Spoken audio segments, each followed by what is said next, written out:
Hi everyone, so in this video we're going to talk about healing your inner child, which actually I don't really like the phrase inner child. I find it strange because we don't actually have a child inside of us. It's more actually neural pathways and beliefs that were created at a very young age that are still very childlike.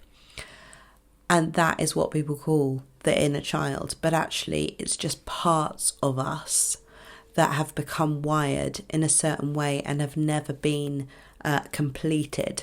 Because when we have a trauma or something happens, emotions come up when we're young and then they don't get resolved. They don't go anywhere. They stay there until we can complete them. And where we don't complete them, they project into our lives and we see and experience those things through events that happen later in our lives. So I have been doing this work for a long time and I've understood this, but found it difficult much of the time to access those parts of myself, probably because they're deeply painful. And, I think you have to be ready to meet certain parts of yourself. So I went to a healing session recently and I was really like, let's do it. Let's just see what this feeling is. And I really allowed myself to be very vulnerable in that session. And I think it's really important when you're with someone that you trust and you can just let yourself go. Like, let yourself cry like a baby with someone, because the experience of being seen in that is very, very healing. So in this session, I, allowed myself to say, speak this feeling and express it and name it. And long story short, we got to a place where all that was coming up in my head was this particular scene of when I was younger, and it didn't budge. Like for a good half an hour, I kept seeing the house that I moved into from when I was younger. So I moved away from Loughborough to Cambridge, which is about 2.5-3 hours away from each other. And where I grew up until I was 4 was next to my grandparents, who I loved, my favourite people in the whole world. I had best friend, I had activities that I loved doing. I basically quite liked my life the way it was. And then my parents broke up and my mum decided she wanted to be closer to her parents, so she moved to Cambridge, which she made a big decision for all of us that actually was the best decision. But at the time, my 4 or 5-year-old self was like, what are you doing? Like, no, I didn't want this. I wanted everything to stay the way that it was. And so this scene that came into my head was that house that we moved into and just the general feeling that I had. And I could see like the road, just random things about the memory that were there. But what I felt was grief, like really deep grief. And the experience of knowing that someone was sitting there with me while I experienced and remembered this painful time was that, oh my God, no one's ever sat with that grief. No one's ever helped me process it. And so I just cried and cried and cried and cried, like a well of emotion and pain that had been locked away. And I think some of it is still there, actually, but I do think we released a lot of it in that session. And so then I remember that one of the things that I loved at the time was cats. I loved cats as a child.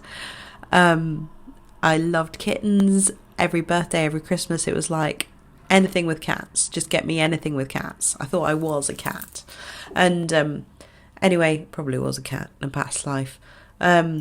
So yeah, my mum got us a kitten called Eric Cantona. If you know the footballer, we're obsessed with Eric Cantona. So we called this cat Eric, and it died, got run over about 2 months into its life, which was just weird because I remember thinking, Eric's died.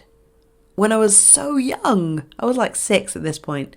And I said, Eric's died. And then we got a call saying, I'm so sorry, but the cat's died. And I was like, oh my God. And that's when I do think I'm a little bit psychic, always have been. But anyway, that was strange. But I was very sad about that. But my nana and my grandpa were there to help me through that pain. And they were the best people for it at that moment. But then went back to Cambridge, and the cat down the road was pregnant. And my mum happened to know the person. So we went to see this pregnant cat every day until the cat gave birth. And then my mum said we could have 2 of the kittens. One of them was a ginger kitten, and I wanted the ginger one, and there was another one that we really liked, but the ginger one died, so we couldn't have that one. It was very sad. But we got these 2 other cats, and they were the best thing in the world for me, and they made me so happy. And it was like, yeah, it really did help me to not be so in pain about leaving. So loved the kittens. But in this healing session, I thought, what can I give my adult self, or this child self, this part of me? What does she need? What can I do to show her that I have seen her pain? And so I thought, I'm going to go and get a ginger cat cuddly toy. At first I was like, I'm going to get another cat. I'm going to have a cat. And Johnny would have hated that, but I thought, no, I'm going to go and get myself a cuddly toy ginger cat. And I knew exactly where to get it from. And funnily enough, the shop was in the village that we grew up in. So I drove to this shop and I found this cat. It's so cute. And this basically just represents to me the acknowledgement of that painful time and the healing of it.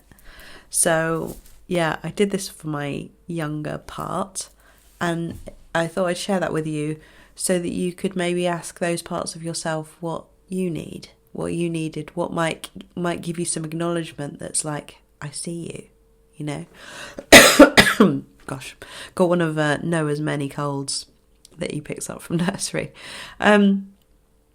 So yeah, I thought I'd share that. I think it's really important, like, to listen to that part of you. Sometimes that part of you wants something really simple, like a walk in the park, or to stroke a dog, or a lollipop, you know. But sometimes it wants something like, I want a hug, or I want to go and see someone that I love, or I want to say something, you know. So listen to that younger part and do what she or he needs from you to show that you have acknowledged that difficult feeling. Yeah, let me know what you think. If you have got any questions or you'd like to work with me, now's a good time, because tomorrow the Black Friday sale ends, and it's the last one of the year. So I'd love to see you at the Manifesting You course, which starts on Sunday. That's going to be amazing. And that is also discounted at the moment to 150 from 250. So good time to get in on that. And I will see you in the next video. Bye.